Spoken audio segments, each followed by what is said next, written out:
to Take Two with Rod Decker. And good morning, everyone. Rod Decker is off today. I'm Brian Malahy, and I'm with Rick Koerber, who is indicted on mail fraud, wire fraud, and tax evasion in connection with an alleged Ponzi scheme. We're going to hear from him. You're going to be able to ask questions to Rick Koerber. But first, more on who Rick Koerber is and how he's fighting. I can fight an indictment full of absurd and bogus charges, and that is exactly what we are gearing up to do. Free capitalist and radio talk show host Rick Koerber stepped up his assault Friday afternoon on the case against him and the state investigators who had a hand in it. I don't know what private equity company like Founders Capital could withstand the rumors being perpetuated by government employees. Koerber stood in a posh room at the Grand America this time, flanked by supporters, people like Ann and Klein Long. Have you invested with his companies? We have. Are you in the poorhouse?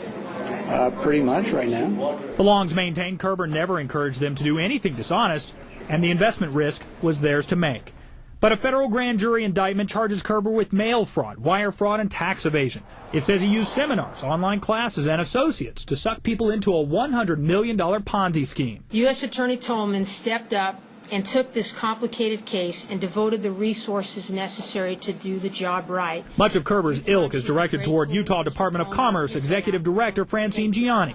He says she drove the investigation even when her own investigators said there was no evidence. It's being reported to us that you have said that we're going out of business, that we're going bankrupt. Koerber played tapes of himself and associates speaking to people he claims are investigators. He says their own words will be his defense. And as further payback, he promises to file a federal civil rights lawsuit. I'm putting the department on notice and Ms. Gianni and her staff on notice that we will be filing it. Fields Mosley with that story just days ago. Rick Koerber, you say this indictment is absurd and bogus. Why?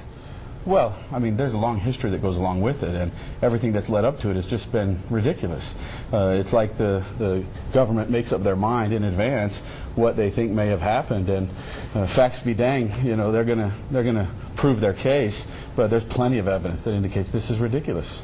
They're accusing you, though, of something very serious. They're accusing you of a Ponzi scheme, basically taking investors' money, recruiting new investors to pay the ones that were ahead of them. Did you do it? Of course not. You know, they threatened me. They said, you know, if you don't do what we say, and this was a year or so ago, they said... Who threatened you? The state regulators. State regulators with the securities division. Is that what you're alleging? Yeah. Well, we met with them multiple times and tried to say, hey, you guys have been telling people you're investigating us. Tell us what's wrong and we'll fix it. And basically, I'd gone on the radio and criticized several of the regulators, and I guess it got their ire up, and they were saying, hey, if you want to solve this, here's what you got to do, and if you don't want to do it, we'll just tell people you're a Ponzi scheme. Okay, but these weren't state regulators or even the state attorney general who brought the charges. Right. It was federal prosecutors who brought the charges. Right. So you've had the state look at it, you've had the feds look at it, and the feds say that you were running a Ponzi scheme. Well, it's easy to make that allegation because they haven't had to prove it yet.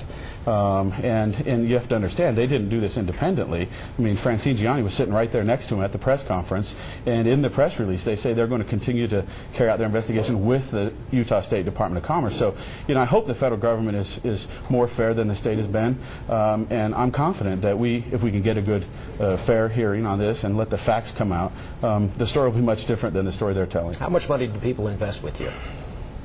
Well, your companies. Yes, you know, it's really different. There's a lot of different companies, and there's a theory by the state that it's all the same company, and so there are lots of different Founders Capital companies. is one of the companies. Sure. Founders Capital had over $100 million invested. Did you guarantee returns to the investors? No. Did you say you were investing in real estate? Sure. Did you invest in real estate? Sure. Okay, what kind of real estate? And the government knows that, by the way. Single-family residential properties mostly, but a little bit of everything. But, you know, they've seen our financials, and this is one of the things I can't imagine. They've seen our financial statement that shows we have more assets than we had liabilities when this all came, you know, unraveling in their eyes. And I said, how does a Ponzi scheme have more assets than liabilities? And it can't, but, you know, they don't want to look at that yet. Okay, well, if you have more assets than liabilities, why haven't you paid the people back? Well, as you know, real estate assets aren't as liquid as they once were, and so one of our challenges was all of the major assets, the big assets that we had were real estate related, and we relied upon being able to sell those properties. If we could buy a house at a discount and sell at a profit, it implied somebody would buy that house, and when people can't get loans to buy houses, it made our job very difficult. Do you have assets now? have some, not as many as we did. How much money do you owe people? You know, a year and a half ago, we owed over $100 million. Today, we owe less than $30 million, and we're still swinging. You know, we're still at it. We haven't given up, and a lot of our investors are hoping we keep at it. When we interviewed you, I interviewed you in January. You said you owed about $30 million. Okay, you had whittled away, you said, a great deal of the amount owed over the past year. But since January, it sounds like you haven't paid a lot of people back. Well, I know a couple million doesn't sound like a lot of money, but you know, it's a lot of work, especially in this kind of market. So, you know, we've made some progress, but it's coming a lot slower. And it gets real hard when these kind of allegations get thrown out there. It's hard to still do business. Here's some of the companies that are mentioned in the indictment. Founders Capital, okay, your company? Yeah, I ran that company. Sure. Okay. Hill Erickson LLC, Newcastle Holdings LLC, all part of the scheme and artifice, according to federal prosecutors. What's your relationship to those other companies, Hill Erickson and Newcastle? Well, those are real estate companies that a company of mine, Franklin Squires, created to facilitate our real estate business. And yeah, they're associated with me for sure. But the theory that they're all part of some scheme to harm people or to take people's money is ridiculous. By far, the majority of the people who participated with us have been paid back. By far, the majority of the people who participated with us were paid as agreed. We're like a lot of people in this economy. We're hurting. Who ran Hill and Newcastle? Well, each of those companies had their own executives, and they reported ultimately to Franklin Squires, which was my responsibility. So they reported to you? Well, in a chain, but you know, over a chain they did. Who had control of the bank accounts of those entities? Well, again, it just depends. Like Hill Erickson had its own executive team, Newcastle had its own executive team. Did you have any authority to access the bank accounts of those entities? Oh, sure.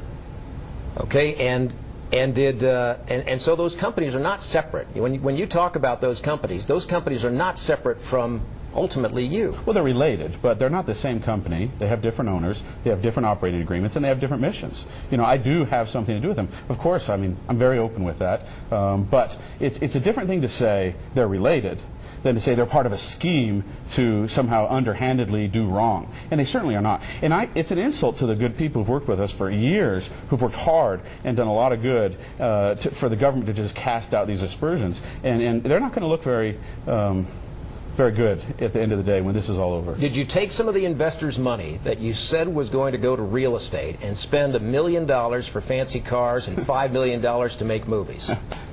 Well, that's a big question. Did I invest a lot of money in movies? Yes. Did I invest money in fancy cars? Yes. One of my favorite stories is I bought a Ferrari for $200,000 and 2 months later sold it for $220,000. Pretty good investment. So you were buying cars and selling them at a profit, and using them to have you know, some enjoyment in the meantime. I mean, you know, nobody's going to say it's torture to drive a nice car, but when you do it in a way that's prudent and you do it in a way that makes a profit, okay, that's good. Okay, on the Ferrari you made a profit, but that's $200,000. They said you spent $1 million. Okay, take another car that I bought for $140,000, a Spiker. I bought the car for $140,000, sold it for almost $200,000. I mean, see, the thing the government's not wanting to come to terms with is our job at Founders was to loan money and make a profit. It didn't matter whether it was real estate or restaurants or automobiles, and they're trying to focus, they're trying to tell a story they've told many, many times before and put a square peg in a round hole, and it's just not going to fit. But if you tell people you're investing in real estate, yeah, but that's, and then you go out and you buy restaurants, as they allege, fancy cars, and $5 million in movies, that doesn't sound like real estate. Well, but the premise is flawed. The assumption, which is being alleged by the government, is that we told people we were investing in real estate and only in real estate. That's certainly not the case. All right, we are going to take some questions for you. Are you ready? Oh, sure. All right, we'll be back on Take Two in just a moment. If you want to get involved, there's the number, 973-3144. More with Rick Koerber, who is under federal indictment and is speaking out about it. We'll be back. Stay with us.